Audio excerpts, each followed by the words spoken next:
வணக்கம் மாணவர்களே. இப்போ நம்ம பார்க்க போகிறது கிராமரின் விதி. இதுவரைக்கும் பார்த்துருந்தது நேர்மாறு அணிகாணல் முறையில் தீர்வு காண்க. கொடுக்கப்பட்ட சமன்பாட்டு தொகுப்பை நேர்மாறு அணிகாணல் முறையில் தீர்வு பார்த்துட்டு இருந்தோம். இன்றைக்கி நம்ம பார்க்க போகிறது கிராமரின் விதி. இது ஒரு சமன்பாட்டு தொகுப்பு, நேரிய சமன்பாட்டு தொகுப்பு கொடுத்துருப்பாங்க. அந்த இதுக்கு நம்ம ஏஎக்ஸ் ஈக்குவல் டு பி அப்படின்னு சொல்லி பிரிப்போம் இல்லையா? அதே மாதிரி ஏஎக்ஸ் ஈக்குவல் டு பி அப்படின்னு பிரிச்சுட்டு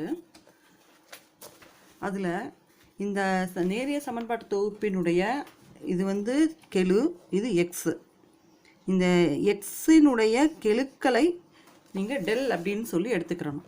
இது பார்த்தீங்கன்னா del equal to determinant A11, A12, A13, A21, 22, 23, A31, A32, A33 அப்படின்னு இருக்கும்.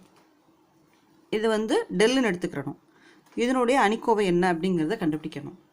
அடுத்தது டெல் x1 அப்படிங்கிறது கண்டுபிடிக்கணும். டெல் x1 அப்படிங்கிறது என்ன அப்படின்னா, இந்த டெல்லில் இந்த ஃபஸ்ட்டு இது எக்ஸு, இது ஒய், இது இசட் அப்படின்னு வச்சுக்கோங்க. இங்கே x1, x2, x3 அப்படின்னு கொடுத்துருக்காங்கன்னா, இந்த x1 ரோவை எடுத்துட்டு அந்த காலமை எடுத்துகிட்டு அந்த இடத்துல அந்த பி நம்ம சொல்லுவோம் இல்லையா, b1, b2, b3, அது இங்கே நம்ம சப்ஸ்டியூட் பண்ணணும். இங்கே அழகாக கொடுத்துருக்காங்க பாருங்கள். டெல் அப்படின்னா அந்த கொடுக்கப்பட்ட ஏல உள்ள கெழுக்களை நிரப்புறது.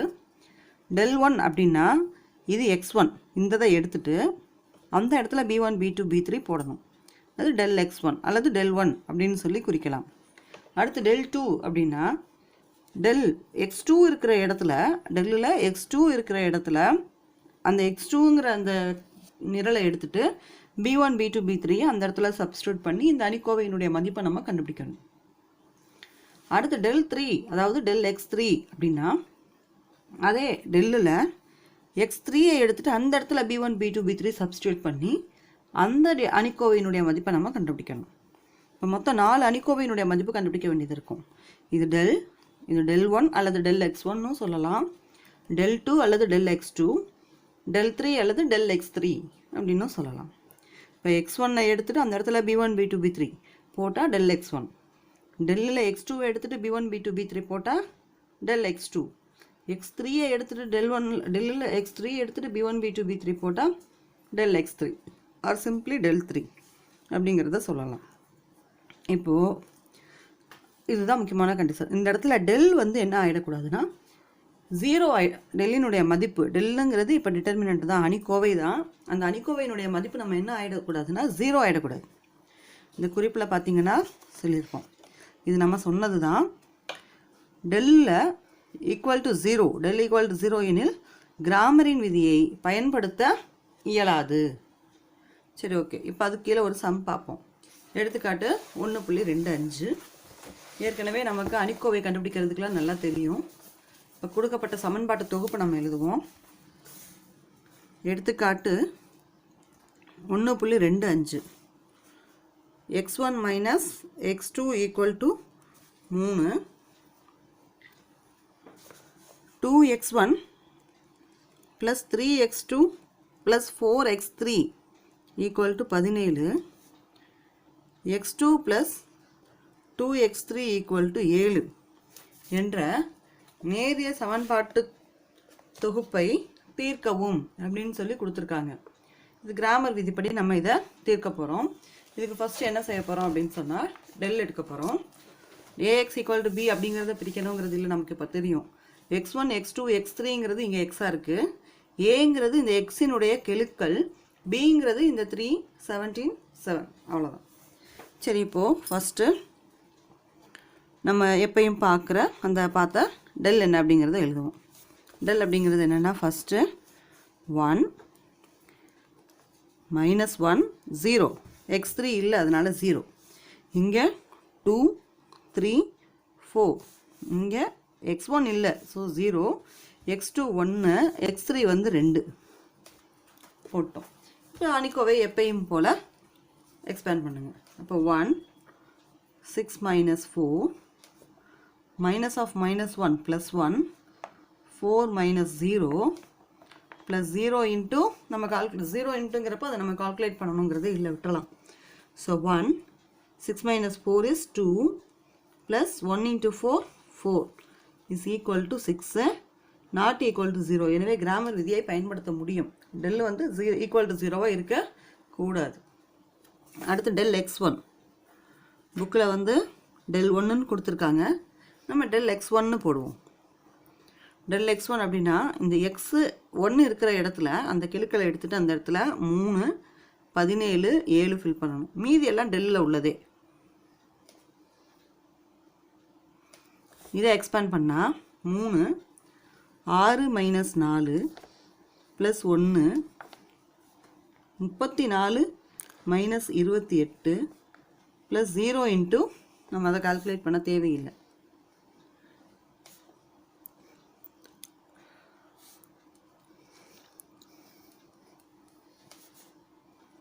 del x1 வந்து 12. அடுத்தது del x2. டெல்லில் x2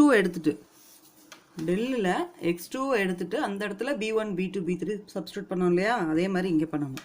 இதில் மாற்றிடக்கூடாது, டெல்லில் எடுக்கணும். அப்போ 1 2 0 அப்படியே தான் வரும்.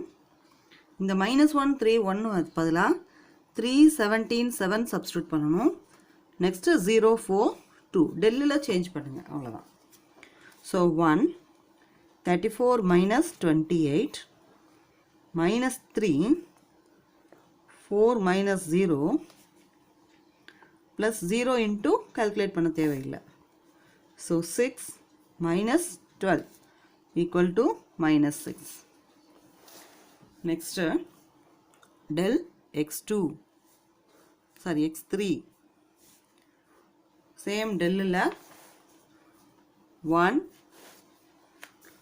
2 0 அப்படியே ஃபில் பண்ணுறோம். -1 3 1 அப்படியே ஃபில் பண்ணுறோம். இந்த இடத்துல 3 17 7 வந்துடும். ஸோ இங்கே எக்ஸ்பேண்ட் பண்ணுறப்ப 1 into 21 minus 17 plus 1 into 14 minus 0 plus 3 into 2 minus 0. அப்போ 1 into 4 plus 14 plus 3 into 2 6. இப்போ 18 plus 6 24. ஸோ எல்லா வேல்யூவும் கண்டுபிடிச்சாச்சு. இப்போ கிராமரின் விதி என்ன அப்படின்னு சொன்னால், கிராமரின் விதி என்ன சொல்லுதுன்னா, x1 வேணும்னா del x1 by del, x2 வேணும்னா del x2 by del, x3 வேணும்னா del x3 by del. அவ்வளோதான். அப்போ del x1 என்ன 12 by del, டெல்லோட வேல்யூ 6. அந்த டெல்லோட வேல்யூ 6 வரதுனால தான் இங்கே வந்து நம்ம என்ன பண்ண முடியாதுன்னா, கிராமரின் விதியை நாட் ஈக்குவல் டு 0வாக இருக்கிறப்ப தான் பயன்படுத்தலாம். ஈக்குவல் டு 0 இருந்துச்சுன்னா டிட்டர்மினன்ட் 0 ஆகிடும். இப்போ இது இன்ஃபினிட்டிக்கு போயிடும். அதனால் நம்ம இதை பயன்படுத்த முடியாது. அதனால் கீழே உள்ள வேல்யூ டினாமினேட்டர் வந்து நாட் ஈக்குவல் டு 0ங்கிறத பார்த்துக்கிறணும். ஸோ இதை கேன்சல் பண்ணிடுங்க. So 2 del x2 minus 6 by 6. So -1 del x3 24 by 6 4. So x1 ஓட வேல்யூ 2, x2 ஓட வேல்யூ -1, x3 ஓட வேல்யூ 4.